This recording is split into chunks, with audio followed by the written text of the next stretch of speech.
they name themselves the resistance. Their leadership says they are involved in that. They constantly deride anything that is being done by this administration. They march in the streets. They hold up the head of the president in effigy in what they thought was a comic joke. They dress up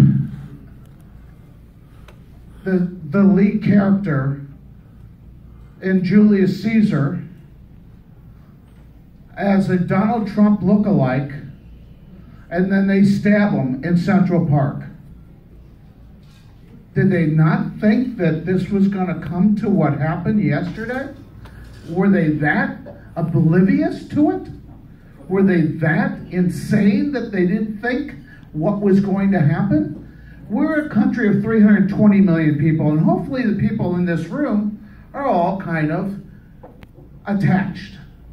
There are some of those 320 million people who are a little bit detached. And somebody is going to always take it to the extreme. And we saw what happened, and now we have the majority whip of the U.S. Congress lying in a hospital. I won't say he's fighting for his life. Thank God he appears to be improving. But this is based on their actions. Now they think that they are trying to make moral equivalency, as the New York Times reminds us that in 2011, a Democratic congressperson was shot, and then they want to blame it on something Sarah Palin had on her website. Had nothing to do with anything. Most of the people in here have been looked at our political situation for a long time. Has anybody ever seen the likes of the United States like what is going on now? This is out of control. This is uncalled for. This is ridiculous. And they've got to put a stop to it. Now, I would like to, it was just an opening statement I felt I had to make after what happened yesterday. It was a very emotional day for me, and I imagine it's a very emotional day for you. I'd like to go on to what I was prepared to speak about this evening. And first, I would like to have some bad news. I had invited Congresswoman Waters to join us tonight, and she had agreed to, but unfortunately she had a last-minute event, so she can't join us. But she does send her regards, Arthur, and she looks forward to seeing you again in the future. For longer than 10 minutes, I hope. When you give speeches, you're usually supposed to begin with either a joke or a Come on, Valerie. pithy quote from someone. And I'm not really a joke teller. I tell stories. So I want to tell you a story. A lot of you know, Arthur told you, I'm a CPA. I do taxes. So month of April is a very busy month for me. And April 3rd was a very big day for me this year. Why? It wasn't just the fact that I was getting close to the end of tax season. It was Dodger opening day. And if you're a client of mine, it doesn't matter. You haven't got your taxes done? I'm not missing opening day for you. I'll get your work done, but that's not my problem. I am not going to miss opening day. Now, this was even a bigger day because of the fact that that night was the national championship of the college basketball. So I hardly have any time to work. I get out of my house to try and get to my office. I start driving down the street. I got a flat tire. Oh. I live not too far from Adjust Tires. I was able to hobble over there. My car doesn't have a spare. I was able to hobble over there, and the people at Adjust Tires are pretty good people. they do a good job. And I was pressuring them, to say the least. I wanted to get in, get out, get my tires put on. I replaced 2, not 1. And I was kind of pushing the people. In the bay, the woman who was working the counter. So I'm kind of hovering over the lady at the counter while I'm kind of, let's get this thing done. I got to get going. I got to get to the office because I got to leave at 11:30 to get to Dodger Stadium because I don't want to miss the first pitch and all the preceding ceremonies that happened before the first pitch. So while I'm hovering over the counter, she gets a telephone call. And the person on the other end of the phone says to her, "Do you sell and install tires?" Now, I'm already beside myself with hearing this. Now, she has to act like a responsible employee. Not like a snarky Jewish guy like me who would have just made some sarcastic comment to her. She couldn't. So the only thing she could say to her is, "Well, ma'am, the name of our company is Just Tires." So that is the kind of thinking that's going on in America today, but that's not the worst of it. If you're worried about our country, here's something to worry you a little bit more. Now, how many of you don't read the Wall Street Journal every day? Raise your hands. Do not read the Wall Street Journal every day. What are you thinking? There's nothing more important for you to read than the last 3 pages of the first section of the Wall Street Journal. If you want to understand what's going on in the country, you want to be educated about what's going on in this country, the last 3 pages of the first section of the Wall Street Journal will educate you better than anything else you're going to read on the internet, anything you're going to read anywhere. And the Wall Street Journal does something. They don't do it every day. Remember, this is one of the true premier editorial pages in the country, the other being your very favorite, the New York Times. But they sometimes put on something on their editorial page that they find from another publication that they think is worthy enough to reprint. So if they're reprinting it and they call it notable and quotable, you know it's got to be pretty good. So I pulled this thing off, and I want to tell you that you might have heard about this because a couple weeks back, my wife and I were having dinner with Dennis Prager and his wife. And don't mean to be dropping names, I am. But I tell Dennis this, he hadn't known about it. And he's immediately on his phone. He just thought he was beside himself. So I'm listening to his radio show the next day, and this is what he's talking about. And he does it in the first hour. Then he's talking about it in the second hour. Then I see him the following week on Tucker Carlson, and he's talking about this too. This is what he was talking about. Harvard libraries will no longer charge 50 cents per day fines on overdue books. The change, one of several, detailed in a post by the Harvard Library System website, went into effect on April 1st. The goal of these changes are to improve the student experience and embrace a time Harvard approach for one Harvard approach for borrowing material across Harvard Library, wrote Stephen Beardsley, Harvard's Associate Director for Access Service Administration of Operations and Special Projects, in an email. "We have witnessed firsthand the stress that overdue fines can cause for our students," Beardsley said. Now this Just one second. We're talking about Harvard here, people. We're talking about just keep recording. supposedly the creme de la creme of our society.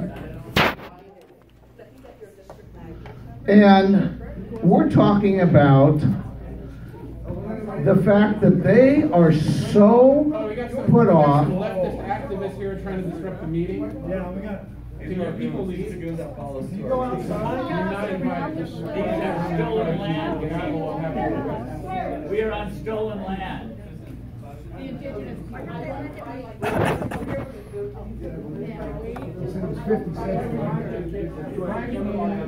Private we rented this room. You're not invited. Get out.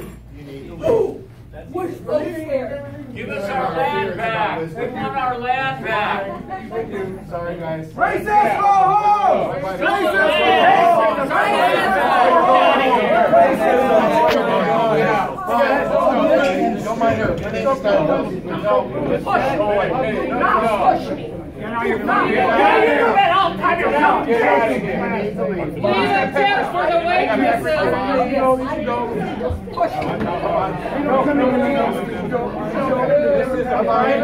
Get out.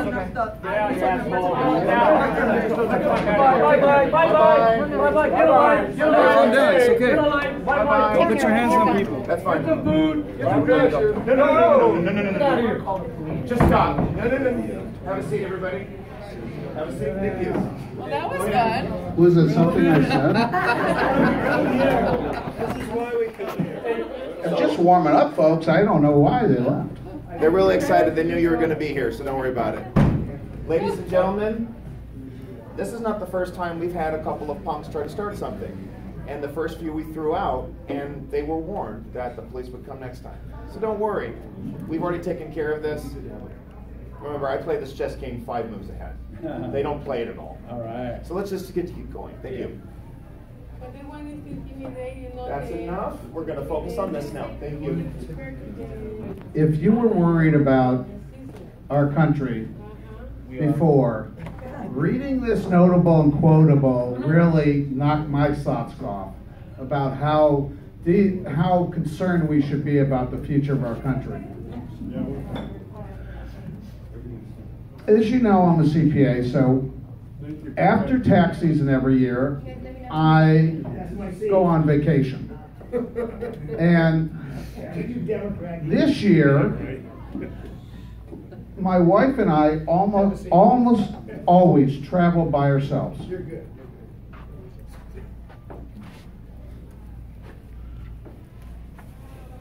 And this year we did something a little bit different. We participated in a new program from the Trump administration. The name of the program is Take a Liberal to India. Now, this liberal happened to be my aunt. She married my mother's much younger brother.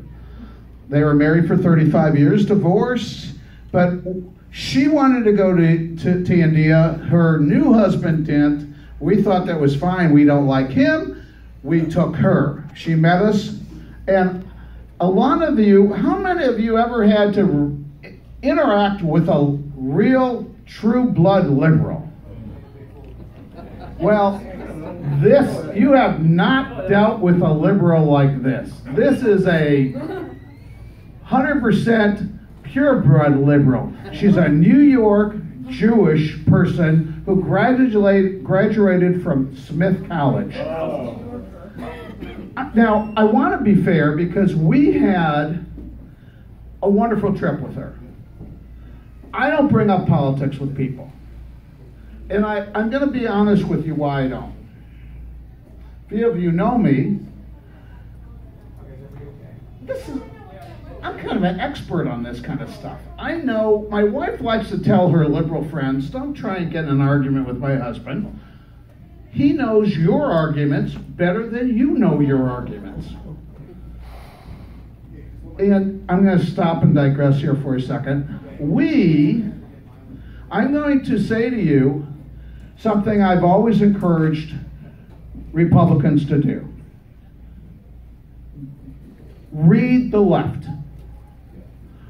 I read more stuff from the left than I do from the right. Do not live in an echo chamber. They live in an echo chamber. You should not live in an echo chamber. You should know what they're thinking, know how they came to conclusions, question those. I'm not saying you should agree with them, but at least be aware of what they are saying.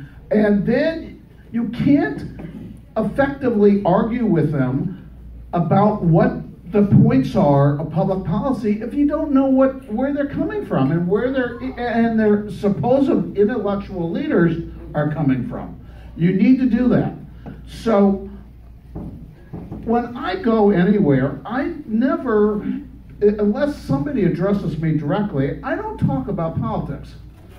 I just don't bring it up. And I didn't bring up politics at all, particularly new. She's a very liberal individual. My wife is a Republican. I'm a Republican. And so wanted to have peace on the trip. The thing is, though, as much as we did, they can't help themselves. That's the fascinating thing, they can't help themselves. And I tried to stay away from it because we were often in a van driving through India.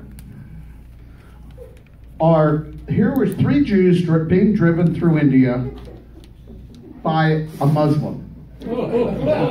Pretty fascinating. Now, most of 15% of India is Muslim.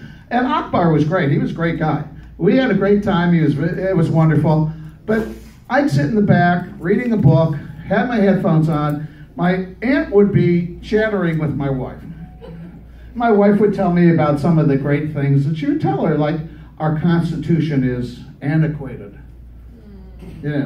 I guess she got that from RPG. You know who RPG is, right? No. Ruth Bader Ginsburg. Oh, yeah. So, when we went on safari, she couldn't help but telling everybody in the area how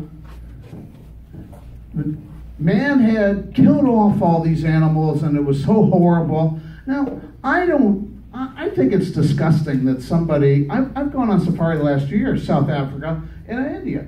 I think it's disgusting that anybody would kill an elephant for the tusks. I think it's ridiculous.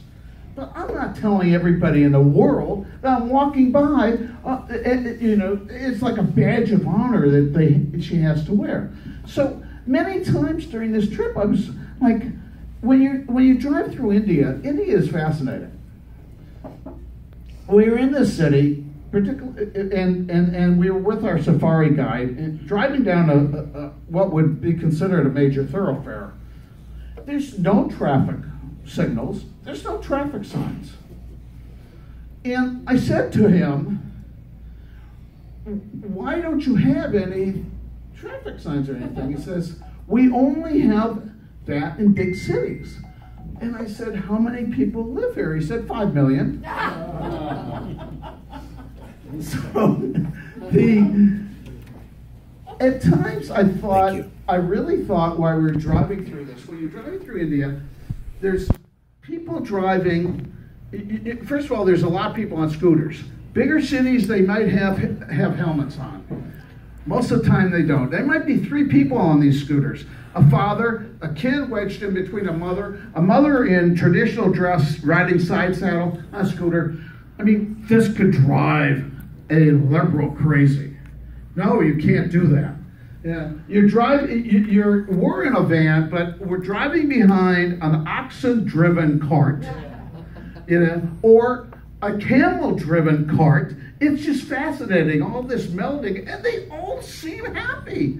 They're all fine. They know what their life was. Yeah, it's obvious that there's some poverty here, but nobody seems like this is horrible. And I really thought at some time that my aunt was going to just stop, yell at Akbar, stop the car, I gotta get out, no, and go talk to these people. No, you can't do this, you can't live like this, you've got to come to the United States. We'll give you a 2-bedroom apartment, we'll give you a 2-bedroom with 2 baths, you got to come here, you got to live like, you can't live like this. Well, give me a place with a color TV and a microwave and a dishwasher. You can't live like this.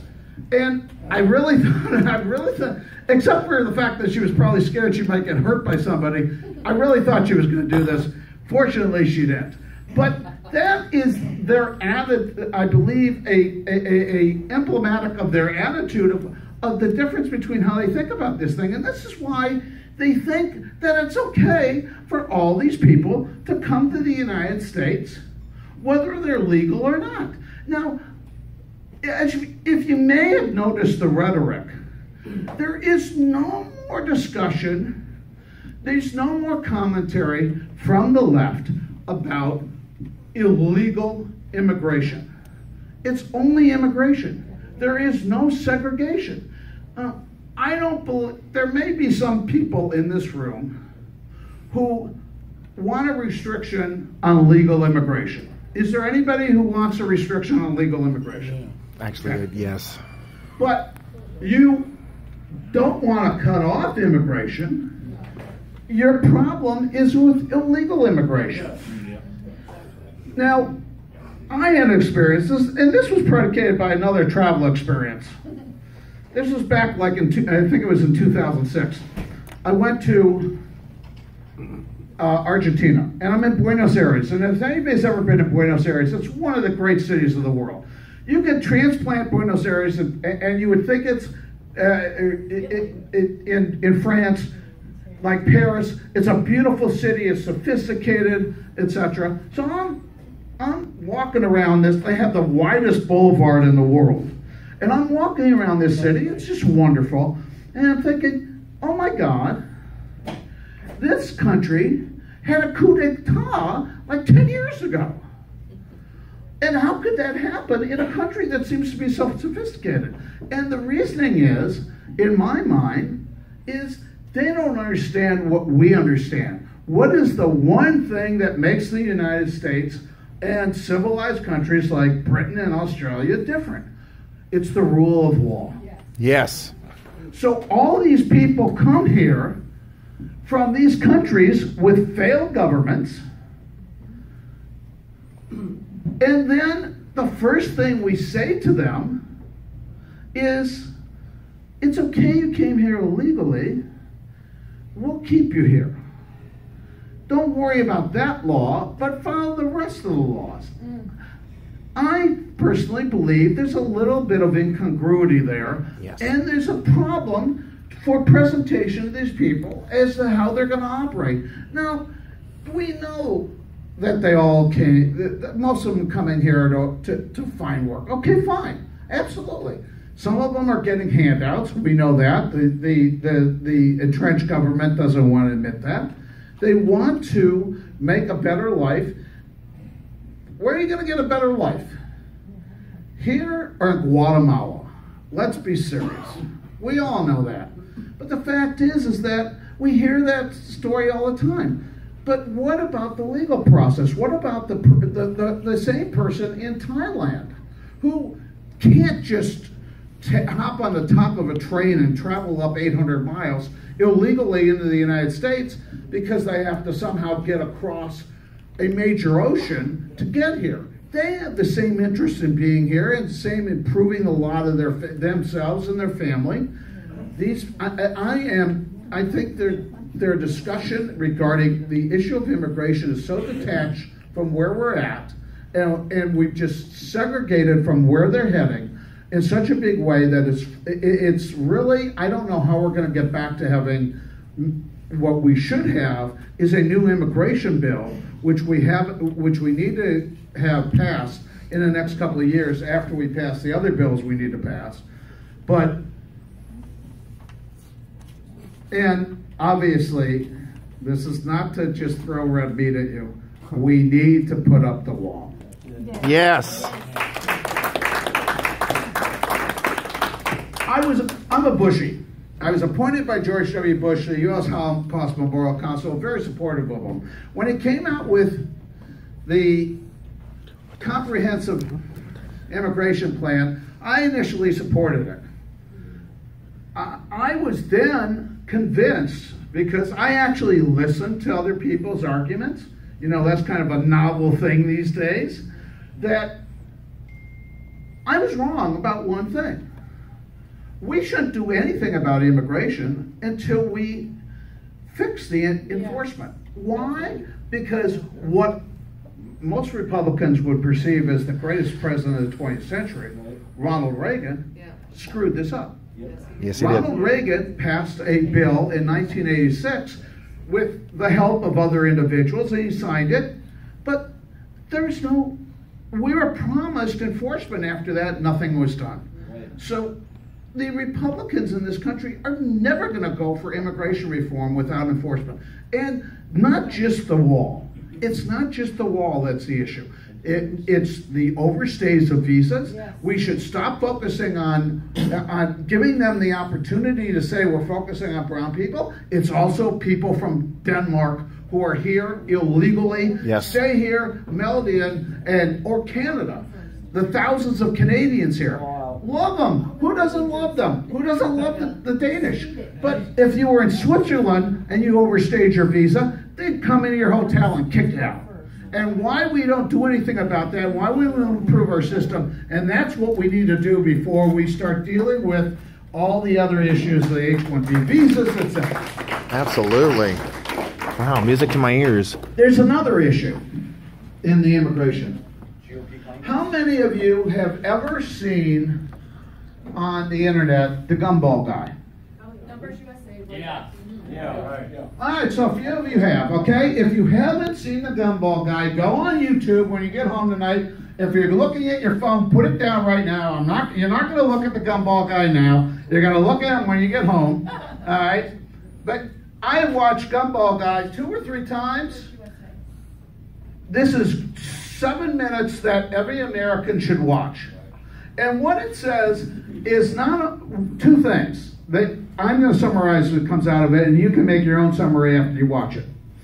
1, we have taken 1 million people who we want to help, who are not have the same opportunities in the United States. We're not going to cure the ills of the world, because another 5 million people are born into these countries and they dump that down. We can do this forever. And he shows this with gumballs.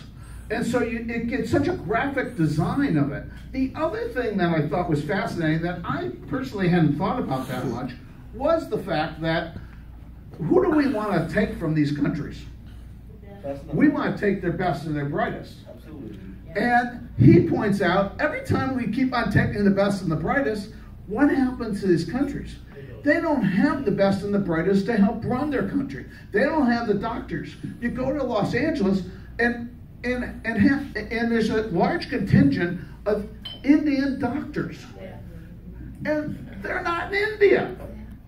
The Indian people aren't getting the benefit of these great doctors. You go at Cedars-Sinai, one of the premier hospitals in the world, one of the premier hospitals on the West Coast.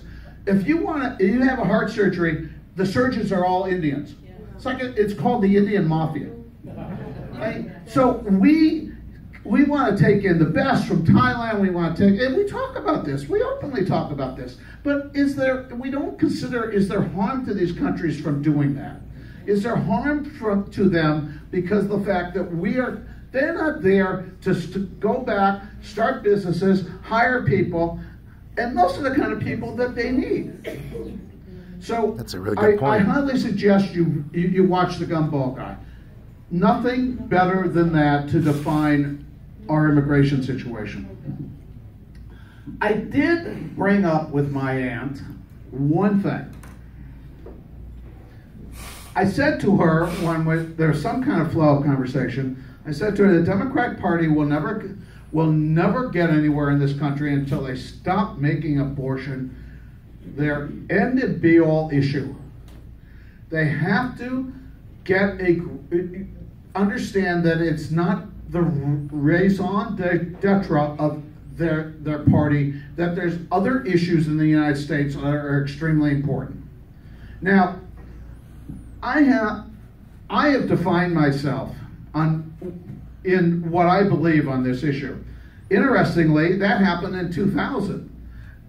I wrote a column that was published by the Los Angeles Times. The only article they've ever published of mine, because I was not part of the perceived mantra of the Republican Party. And what I said was, I'm a pro-choice Republican.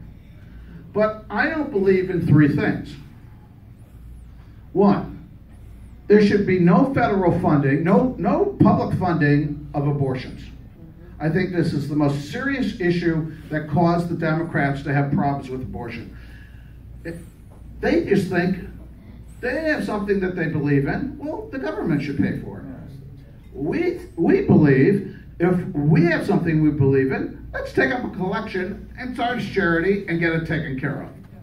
Two, parental notice. It's a joke that, I've had people tell me this. My daughter's now over 18, but to tell a parent that because of this one procedure, a 15-year-old can be taken out of your hands for a medical procedure, and a government can tell you that she can have it. There's no segregation. And third, absolutely no late-term abortions. If you can't decide in the first trimester you're going to have an abortion,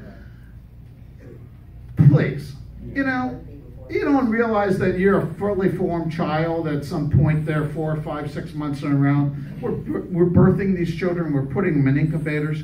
It's ridiculous. But I think the Republicans make a serious mistake about what we argue about. And that is about Planned Parenthood. We go about arguing about Planned Parenthood in the wrong way. This is how we should be arguing about them. They're failures. They are called Planned Parenthood. That means we're planning for parenthood. That's what they name themselves. They've been around for 100 years. They had 325,000 abortions in the year 2015. That was 14% of the people who walked into their place. That's a pretty high failure rate. They are doing a very good job of advising people on what they should do about planning for parenthood. If 14% of their people are having abortions, they're not really guiding people. And you can't tell me that it's that difficult.